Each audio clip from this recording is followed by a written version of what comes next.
Hello there gorgeous peeps, this is Chris from TechSpert and I'm here with the fresh new Skullcandy Crusher active noise cancellation headphones. They're the most premium Skullcandy cans you can get right now, busted up to 24 hours of battery life, a bass slider for adjustment right there on the side of it. It can profile your own particular lug holes to see what kind of sound would suit you best, and of course it's got that ANC built in. Costs you 250 quid here in the UK, so definitely priced alongside its biggest rivals such as the Sonys, the Sennheisers, the Boses, all that kind of shenanigans. So what I'm going to do is unbox it now, show you what you get in there, and then I'm going to magically fast forward a few days in time and give you my full final verdict. So let's just rip our way into this box, slide that on out. Right, let's see what we get in here. Welcome to deeper dimensions of sound, indeed. As you can see there, you've got your usual rugged Skullcandy carry case as well, just handy when you're doing a bit of traveling or something. It's not, of course, the most compact of carry cases, as you can see there. Bit of a beast that will fill quite a substantial amount of space in your backpack or whatever.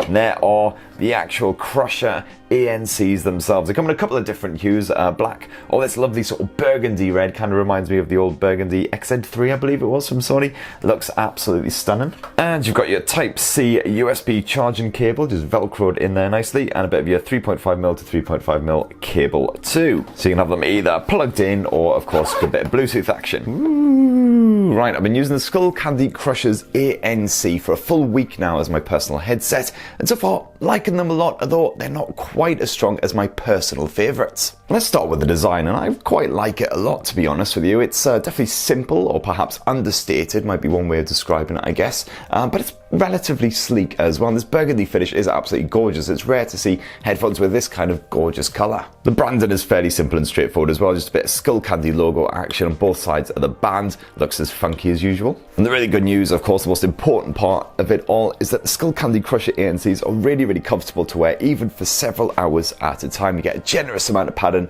around the ears there, just to keep them nice and comfy, and a good amount up top as well, which is particularly good if you don't have any natural padding via the way of hair or anything. And so far, they seem pretty rugged as well, despite just being made of plastic. You can give them a good tug in, generally twist them about and just abuse them to bits, really chuck them in a backpack. No worries whatsoever. I haven't seen any scratches or scuffs appearing on that surface either. And while there's no official IP rate or anything like that for water resistance, I've had absolutely no trouble using them in the rain. So again, absolutely fine for that. Just don't go chucking them in a swimming pool or a bathtub, basically. When you turn the Skullcandy Crushers on, the voice that pops up kind of sounds like a disinterested middle-class British woman. She reminds me of that Miranda woman from that god-awful sitcom. Power on.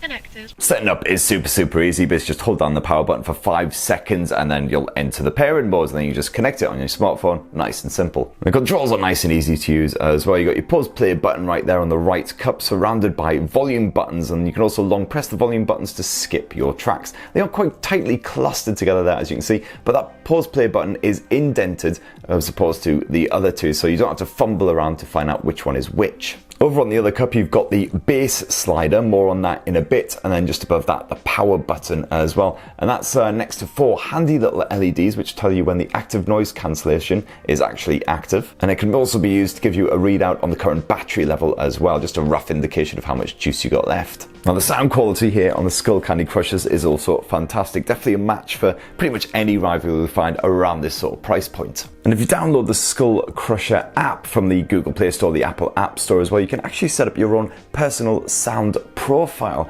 as well. This just basically detects if you've got any defects in your hearing. You can't hear, for instance, the lows particularly well, the highs are a bit tricky to pick up, and then it will boost them just to give you a full balanced sound. And I found it actually worked really well. I did get a much more clearer, more balanced output using the app. And let's get back to that bass slider, certainly one of the more outlandish and unique features here on the Skullcandy Crushers ANC, and it works exactly how you'd expect. Just pump it all the way up to the top and you really boost those lows. But seriously, stick it on that top level and the bass is just absolutely nuts. Chuck on something like Grandson and you'll practically feel your head snapping off of your shoulders. You know, that maximum level, I found that with rock and metal music, the vibrations were just rather unpleasant. The headphones were basically just trembling non-stop on the side of my head. So I tended to keep it around sort of more the mid-level, just got that nice bassy kick without absolutely overpowering everything. And again, those vibrations just too distracting. But of course, if you are listening to something more chilled, then you can definitely pump it up and get a real boost to those lows. And it's definitely good when you're kicking back with a movie or something as well, with a lot of bass in it, like an action flick, something like that. You'll definitely really feel it coming through these bad boys. And as the name kind of suggests, the Skullcandy Crushers ANC do boast active noise cancellation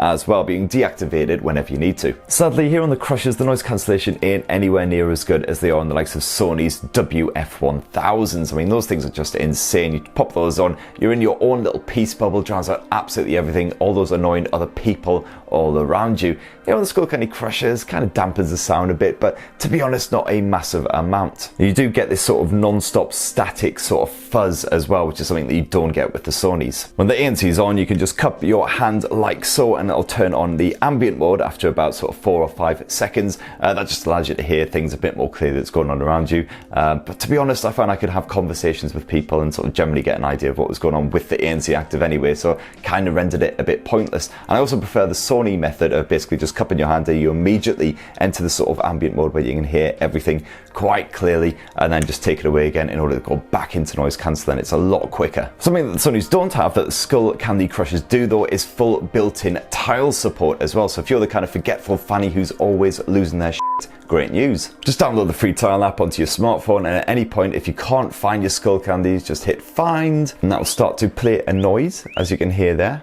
via the Crushers. A rather annoying noise, and you can actually see on the app exactly how close you are as well, thanks to these little rings which sort of fill up the closer you get. As for the battery life, pretty good for a pair of active noise cancelling headphones. Pretty standard actually, to be fair, around sort of 20 to 24 hours from a single charge. So if you're going away for a long weekend, something like that, chances are you won't have to power them up until you get back home. If you want even longer battery life, go check out the M50X BTs from Audio Technica. I did a full review of those bad boys right here on TechSpert. Absolutely insane battery life on those things, so definitely well worth a squint. So overall, would I recommend the Skullcandy Crusher ANCs? Well, I do like them quite a lot. I like the design, I like the personalization that you can get in the sound profiling through the app, the built-in tile support, things like that. And the bass slider is actually really good when you're hopping between different genres. But unfortunately, the active noise cancellation isn't quite as good as the likes of the Sony WHs, so it's kind of tricky to recommend them over those, especially as they basically come in at the same asking price. But are you tempted by the Skullcandy Crusher ANCs? If you let us know in the comments down below, it'd be great to hear your thoughts. Please do subscribe and ding that notifications bell for more on the latest and greatest tech. Cheers everyone, love you!